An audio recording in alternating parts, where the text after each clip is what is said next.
Hello everyone, welcome back to this month's YouTube Hop with a cherry on top. This month we are working on winter projects. I'm going to make a card with lots and lots of different products. I have some products from Emily Moore Designs, Brutus Monroe, Honeybee Stamps, this gorgeous pearlescent cardstock from Tonic Studio, and a die set from my stash. These are just snowflakes, and you probably have snowflake dies anywhere in your house that you can use. If you have a craft room, you probably have snowflake dies. I'm starting with these chipboard mittens. These are from Brutus Monroe. I'm going to coat them with some white gesso and set them aside to dry. While the gesso dries, I'm going to make some wax seals. So I have this silicone mat from Honeybee Stamps. I have my wax furnace and my little spoon, and I have a set of wax seals here. These are the Winter Wonder wax melts, also from Honeybee Stamps. I'm also going to use their Snowflake wax seal stamp as well, and I'm going to create a couple of wax seals. I never make just one, and I really wanted to get an idea. I wasn't 100% sure which one I would like for my card project today. I wasn't sure if I wanted the white ones or the silver ones or the blues. So I'm going to make a couple different sets or a couple different wax seals and see which one I like best for my card project. Talk about these little drips that I make all the time when I use them on projects. Well, here I am making some. So just with the leftover wax, after I do the seal, I go ahead and just drip some of the hot wax onto my silicone mat. And then when those dry, I have these really cute little, tiny little wax balls or beads that I can use on projects. I really like them. They add just a cute little something different to a project. So there's my first wax seal. This is not the one I'm going to use. Actually, the one I'm going to use is the one I am melting down right now with the white and the silver. So there is just the silver, so cute. And then I go ahead and put a sticker right on the back. There's a couple companies that makes the stickers. I'm not quite sure if I am using the ones from Honeybee Stamps or Spellbinders today, but they both work the same. This is the one I'm going to end up using on my card project. This white and silver one. I thought it worked out the best. It looked the best with my project. And here is the one I'm going to end up using on my project today. And I'm going to go ahead and put that sticker right on the back. I do this right away while sometimes the wax seal is still just a little bit warm, which is really good. They stick beautifully. And so I'm going to go ahead and get the little beads off and into a container. By the time I was all finished with the wax seals, my gesso on my mittens was dry, so it was easy to go ahead and grab them and do the next part of my card project. For my card panel, I chose this pattern paper from Brutus Monroe's Fall into Seasons paper pad. I also have a sheet of this pearlescent cardstock from Tonic. I love this pearlescent cardstock. It is so pretty, perfect for winter projects. So for my card panel, I'm going to layer up some of the pearlescent cardstock and this pretty wintry pattern paper. I am watching the design on the pattern paper. I want to make sure that I am getting the right kind of dimensions and things like that. Since the pattern paper I chose is not a repeating pattern, I also want to trim it so that I get the parts of the pattern that I want centered on my card. So I'm just going to layer up the pattern paper onto the pearlescent cardstock.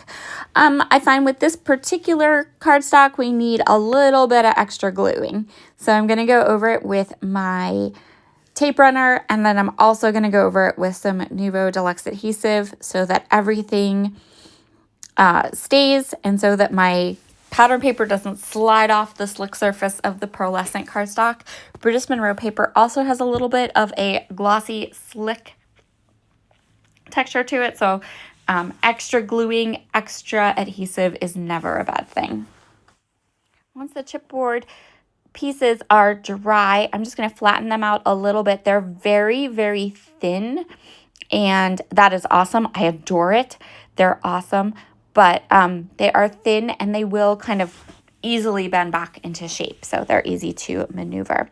I am using my grubby embossing ink pad from British Monroe. I have two that I keep on my desk, one that looks like someone chewed on it, and I use that for mixed media applications, and then one that's very pristine, and that one gets used for stamps only. I am going to coat both layers of the mittens with some alabaster cardstock or alabaster embossing powder. This is also from British Monroe, but whatever you have in your stash, whatever white embossing powder you have will work for this. And then I'm going to go ahead and heat set both the bottom layer and the top layer of the mittens, and I'm going to coat each twice. So I'm coating the bottom layer twice and the top layer twice with the embossing powder. I also went ahead and die cut a whole bunch of snowflakes from that beautiful pearlescent cardstock. So I want to kind of get my mitten into place. It's going to be the largest part of my card project today. So I'm just going to go ahead and glue the top piece onto the bottom piece, making sure all the sides are even since we have a shadow layer and a top layer. Then I went ahead and put that mitten underneath an acrylic block. I actually think I layered up 2 acrylic blocks so that the mitten will dry flat. And that worked really well. Just that little bit of extra pressure from the acrylic block was perfect. I'm going to go ahead and put a card front onto my card base. And now my mitten is dry. So I'm going to go ahead and layer up all these snowflakes. So you can take any snowflake die set you have in your stash. I know many, many companies make them. Sometimes they sell them as like one die. Sometimes they sell them as a set of dies. Whatever die snowflakes you have or like will use for this. I wouldn't do ones that are too big, but smaller ones will be perfect. And then I'm going to add these snowflakes that are all cut from the pearlescent cardstock all around my mitten so that they get and then adhere them down. My mitten is not adhered down yet because I wanted to be sure that I could tuck those snowflakes in and underneath the mitten. So the mitten will be the last thing that I go ahead and adhere to my card. And when I adhere the mitten down, I am going to go ahead and put an acrylic block on top of the mitten. That way, that mitten will stay nice and flat as it dries. Couple of last little details to add some sparkle and fun to my mitten. First, I want to add my wax seal. As soon as I saw these mittens, I knew exactly what I wanted to do with them. I wanted to add a wax seal to the center just for some extra texture because I thought it would be so cute, and it totally is. And then I have some sequins from my stash that I'm going to put all around. These sequins are all in the shape of snowflakes. They are holographic, and there's some holographic silver ones. There's some white ones, just lots and lots of different sizes. And so for each of the snowflakes I've die cut, I'm going to go ahead and add a sequin snowflake to the center for some extra sparkle. And that will finish off my wintry card project for today. Thank you so much for joining me.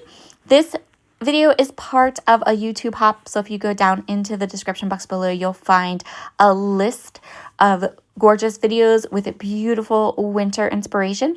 And if you leave a comment on this video as well as all of the other ones, you will receive a $25 gift certificate, or you will be put into a drawing to win a $25 gift certificate for a cherry on top. About that, you'll get a chance to win a $25 gift certificate. It's not guaranteed. But definitely hop along and check out all of the beautiful inspiration. You will also find links in the description box below to any available products that I used that are available over at A Cherry on Top. Have a wonderful day, and I will talk to you again very soon. Bye.